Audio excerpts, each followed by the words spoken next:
Well, good morning, Houston fans. We are back with another show, Locked On Astros. We're going to talk about this amazing run against the Oakland A's.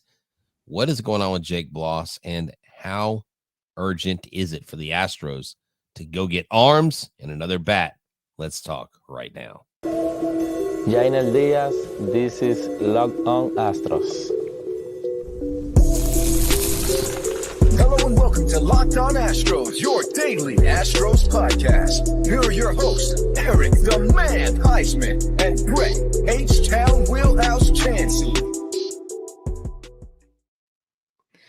We are Locked On Houston Astros, so we hope that you join us for a daily Locked On Astros podcast. My name is Eric Huysman. You find me on X at Eric Talk Astros. You find the show at Locked On Astros, your team every day. Go and make us your first listen on Apple, Odyssey, Spotify, wherever you listen to your podcast. Go and check out the Locked On Astros podcast. If you are new here or if you're an everydayer like most of you are, go and hit that little red button down there that says subscribe, and go and help us reach 20,000 subscribers and beyond, baby. And go and check out Michael Connor on the Locked On Astros postcast after every game as well, and go and help us grow our Locked On Astros community. Today's episode is brought to you by booking.com. Booking.yeah, the right stay can make you a fan of any city, even your rivals. Check out booking.com for your stay today. Booking.yeah.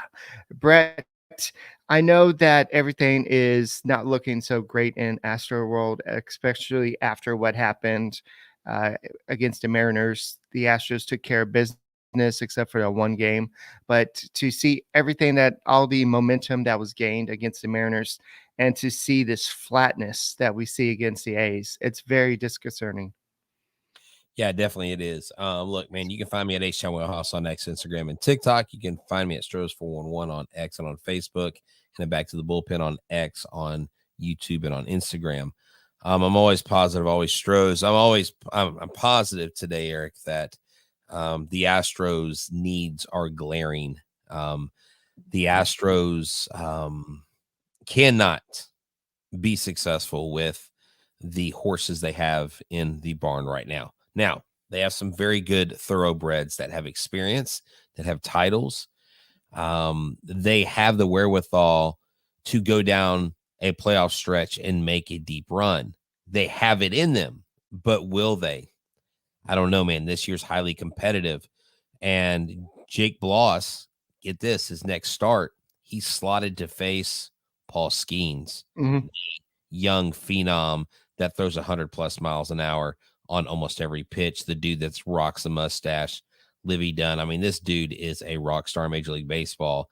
And if we don't get another pitcher before Jake Bloss has another start, that Monday game, those prices better be really, really cheap, because unless the Astros plan on doing something to Paul Skeens that no other team has really done. I mean, he had his first loss his last game, but he still had a decent outing. Dude, Bloss isn't ready, man. I mean, look, it's tough going from AA to the big leagues. It's also tough when you pitch and your team doesn't back you up. That first inning, the Houston Astros should have absolutely put a crooked number against this pitcher that they made to look like he was Gaylord Perry or Height Wilhelm or even Steve Carlton, just a throwback, stellar Cy Young pitcher. I mean, outside of the solo shot by Caratini and, a couple other things that happened good on offense, this team is not hitting well. Though all the momentum they had coming out of the break, Eric, you thought, okay, they win the series in Seattle.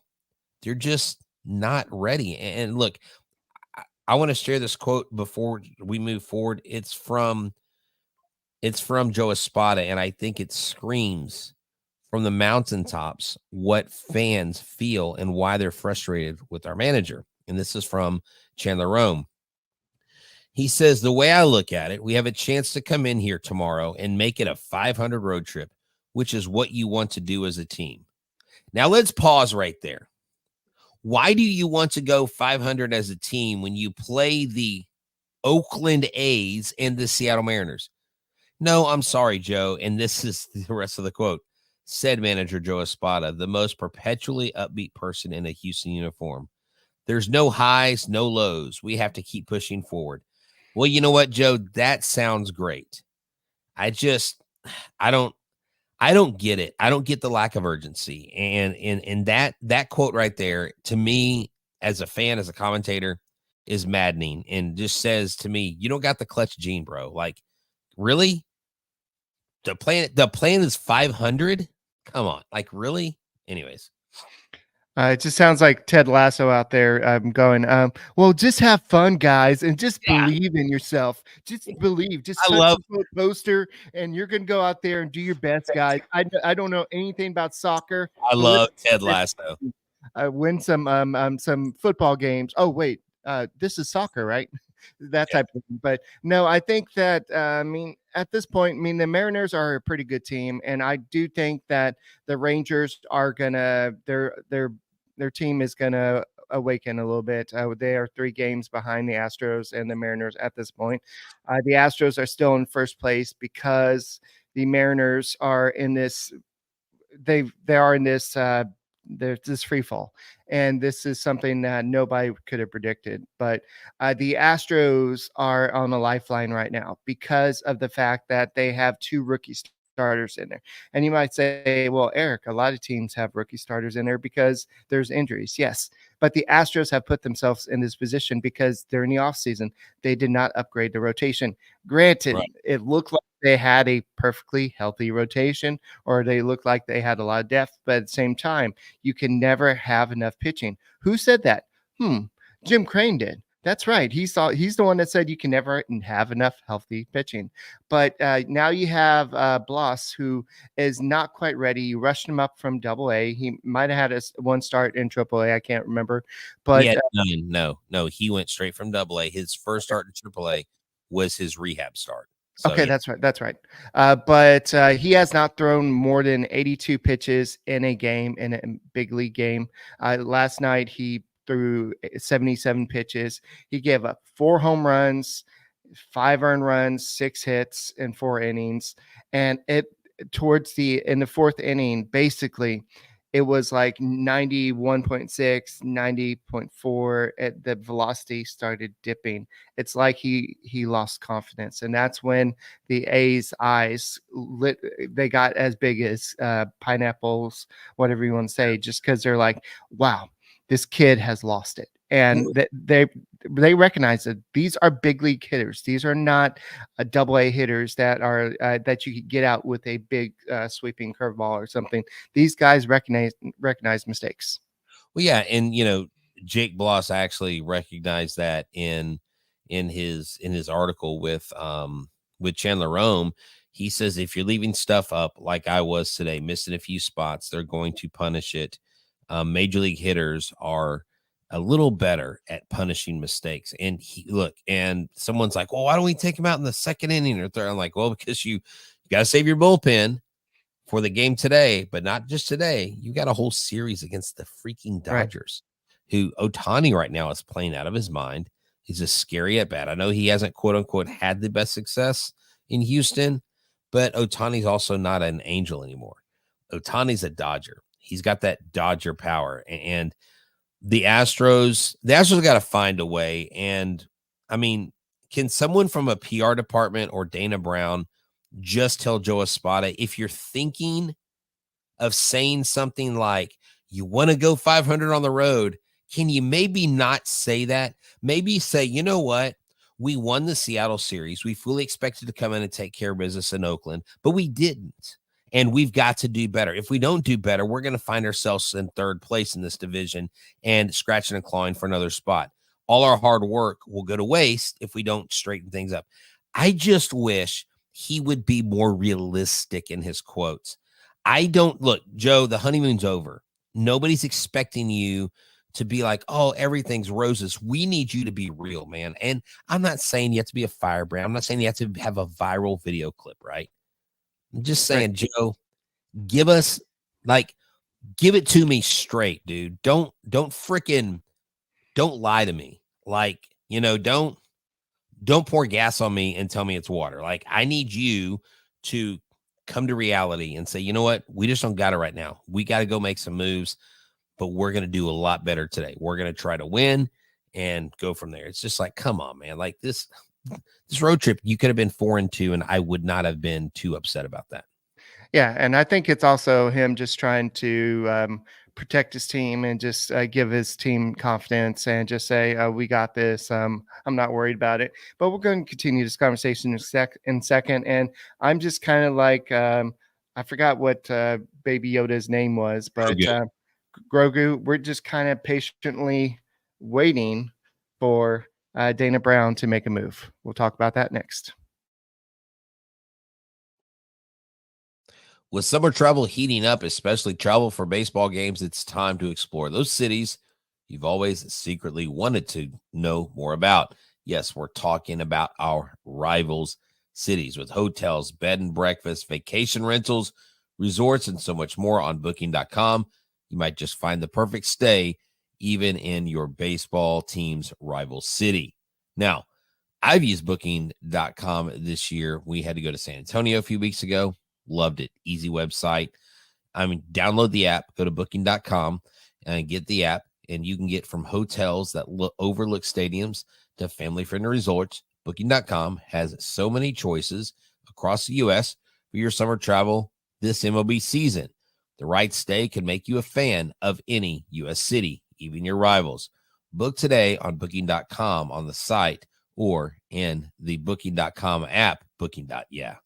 PrizePicks is America's #1 fantasy sports app with over 5 million active members, myself and Eric included. It is the easiest and most exciting way to play fantasy sports.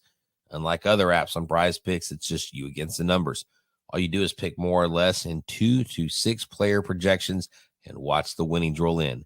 Get in on the daily action with your friends and become part of the PrizePicks community today. You can now win up to 100 times your money on PrizePicks.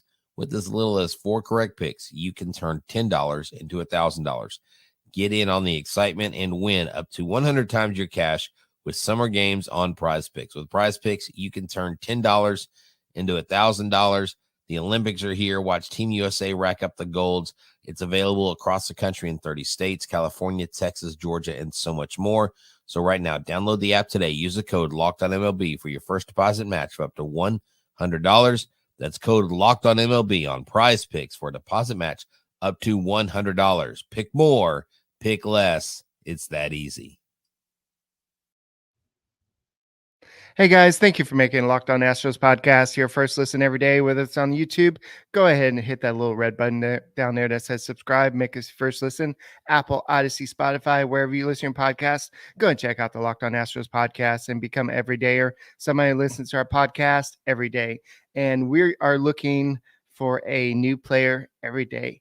Dana Brown is saying on the radio. He's going to be on the radio a little bit later today. I might do a short podcast after Dana Brown's appearance on Sports Talk 790 a little bit later today. But he's saying that he's going to go out there and basically try to go big and see if there's a deal that makes sense for the organization. If that doesn't work, we're going to go down to mid-level. Hopefully we can land something, but it doesn't hurt to ask. When you go through this, ask and thou shalt receive. Sometimes we want to try to go big. And if we can't get the big thing done, we'll just try to go mid-level and see if we can get through this. So basically what he's saying, he's going to go try to get the big prize, win the big prize in the you know how you're trying the claw. He's going to go for the big prize. Right. And if he can't do it, he's going to go try to get the easy little target that over there in the back corner. No, yeah, definitely. I mean, you are in the market to get somebody. I mean, the Yankees are inquiring about some of the same pitchers we're talking to. The Dodgers are looking at guys like Randy Arozarena. The Astros, it was confirmed. Someone that I've speculated for a while for the Astros to go look at is Eric Fetty. Michael Schwab actually tweeted, and I actually found that tweet, and you and I were talking off air. I had actually retweeted the tweet that I claimed I couldn't find, if that makes sense. But I basically have been talking about Eric Fetty. Now, when you look at his projectability, he doesn't really project to be a whole lot better than what we have, but he's still a veteran doing good things on a really bad team. And also they've had scouts looking at Jameson Taillon. Now, Jameson Taillon is a guy that the Yankees are also looking at. So the Yankees are looking at bringing back their pitchers that they let go, Chad Green, Jameson Taillon. The Astros are as well. The Dodgers are going to be looking as well. I don't know why we don't go after Paxton. I mean, Paxton to me makes absolute sense. He is a free agent. He cleared waivers, all that stuff. So he's out there. Let's sign him. Sign Paxton. Let's start him Monday versus the Pirates. That's a plan. Hey, there you go. See, maybe I too could be manager, right? But I just, Uncle KRV says the laissez-faire attitude is ridiculous. I agree. I just I hope Dana can pull a fleece for Fetty. I like that. Let's make that a headline if we get Fetty. Who are we going to trade? Pedro Leon, I don't know how much value he has. He's 26. He's hitting great, but he's not. Look, if you're not good enough to be as good as you are offensively, Eric, in AAA, and not get a look and replace Chas McCormick as bad as he's been, then I just don't know how you can tout his value to other clubs. Because to me, Chas McCormick is lost. I mean, he is he is lost at the plate. He is not having a good season at all. And I don't know any teams that are going to be like, hey, that Chas McCormick guy that made a catch 2 seasons ago in the World Series, we want him. I don't think they're. Dorothy's asking, what about Ty France? Look, Ty France, I think he'd be a better option than Aledmys Diaz, if I'm being honest. He's had success more recently. And Diaz is good for the quote unquote clubhouse, and I get that. But guys, we're not having club meetings. This isn't about getting together and baking some cookies and feeling good about ourselves. This is about winning a freaking title. So right. Can we stop with the feel-good guys? So what's next? Are we bringing back Marwin Gonzalez? Are we bringing back Jake Marisnick? Are we bringing back, are we getting the gang back together because it feels good? This is not book club of the month. I'm sorry, Joe Espada. You got to get more of a mentality that you're kind of a BA on the block. And right now you're not. I do not see where James Paxton has cleared waivers. That's what I was just looking for. Well, I just saw that he is listed as a free agent. So I mean that's fine. Okay. I would be surprised if no team took a chance at claiming him and working out a deal with the Dodgers, but the Dodgers needed to make that move. So we'll see what happens. But if he is a free agent, there's a couple teams I would sign with if I was James Paxton. It would be probably the Astros, or going back to a team like he's played with before, some team that has a chance of going back to the World Series. I know that was the Dodgers, but the Dodgers are not an option. So I would say the Astros, the Yankees, one of those teams that have a chance, maybe even the Orioles. So this is the time to jump on the bandwagon if you're James Paxton. And so if there's a team out there that needs pitching, it is the Houston Astros, because they are having to rely on 2 rookie arms, and we don't know the status of Justin Verlander at this point. So James Paxton is smart enough to know that he is needed on this team. I know one of the trade deadline acquisitions that Dana Brown has been pointing to is getting Luis Garcia back, but he is still being walked gently down the path to coming back. So I know that he threw 31 pitches or something the other day, but it's still going to be a while before he comes back in full throttle. And we don't know where we're getting from Lance McCullers and Justin Verlander.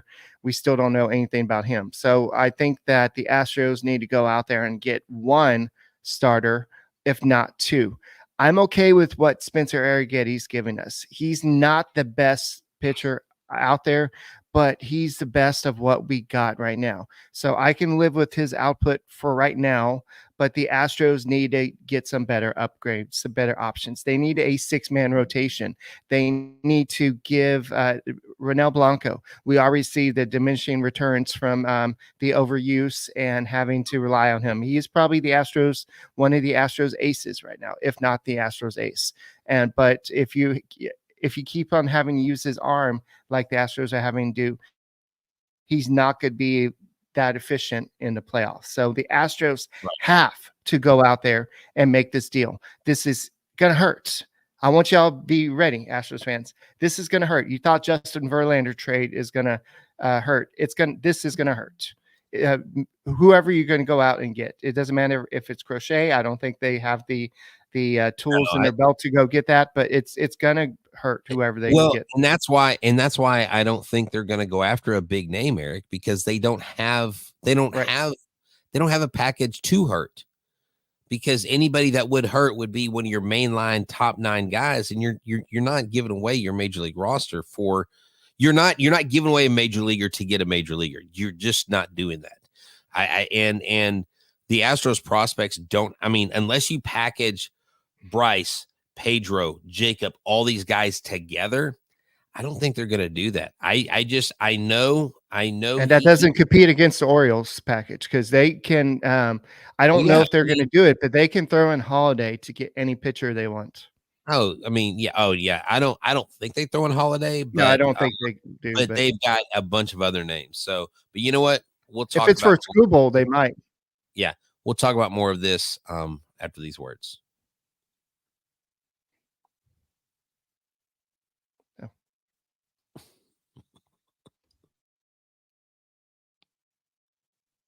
This episode is brought to you by Game Time. Download the app today. Use the promo code Locked On MLB and get $20 off your first purchase. You've heard me talk about Game Time. You've heard how easily accessible the tickets are. You literally get tickets that are cheaper as the time gets closer to the game. So if you're waiting till Friday to get the Dodgers Astros tickets for Friday night, that's fine because you're going to find good seats. You're going to find the best deals. You're going to find flash deals. You're going to find zone seating. You are going to find the cheapest seats in the business. If you find a seat in the same row in the same section for a lower price on another site, even after you've bought the ticket, they will credit you 110% the difference. Your purchase is covered with the most flexible customer service policy and ticketing industry. So take my advice and download the Game Time app today. Create an account. Use the code LOCKEDONMLB. That's LOCKEDONMLB for $20 off your first purchase. Terms apply. Again, create the account and redeem the code LOCKEDONMLB for $20 off. Download Game Time today. Last minute tickets, lowest prices guaranteed.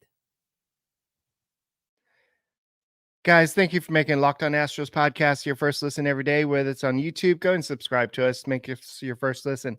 Apple, Odyssey, Spotify, wherever you choose to listen to your podcast. Thank you for making Locked On Astros podcast your first listen and becoming every day or somebody that listens to our podcast every day. We do appreciate it. And go and check out Michael Connor on the Locked On Astros podcast as well.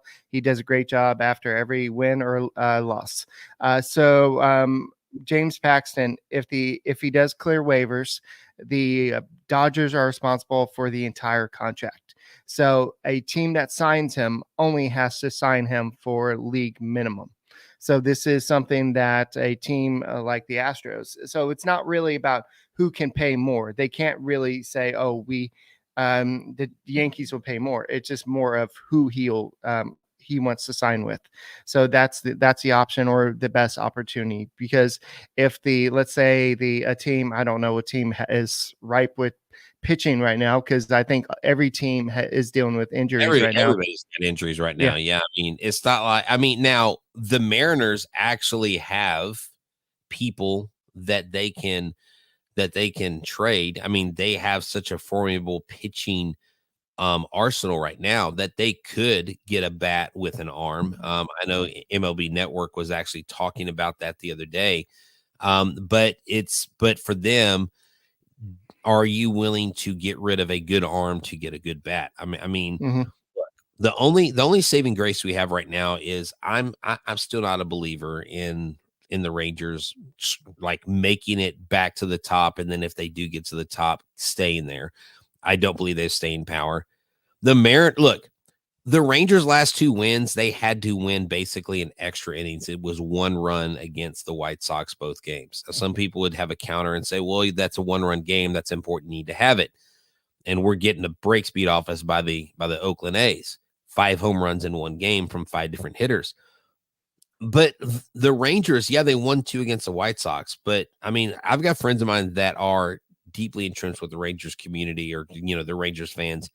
And they're not even sold on their team right now. So, look, the bottom line is I'm tired of hearing about Luis Garcia coming back and JV coming back and being a trade deadline acquisition. Like, if that is your standard, if you're waiting on something to happen that you don't know is going to happen or when, that to me is a lose mentality. That is not a championship team mentality, Eric. It's not. I don't want to hear. I guarantee you Dana Brown's going to say it. He's going to say, well, when you get Garcia back and JV back, that's like getting a move at the trade deadline. No, it's not, because those guys were supposed to be there. That's not the same thing. I'm going to start pushing back on that, because that is not a trade deadline acquisition. That is escape clauseism to me. And I just made that up. That's just saying, oh, well, we got these guys coming back. It's basically an easy way out. And I'm sorry. I think it's lame. Like, the bottom line is this: the Astros have to go out and get somebody, but who do they have to go get? And if they don't have anything to go get, it's just frustrating. The bottom line, Eric, this offense should not be performing the way it does against the Oakland A's.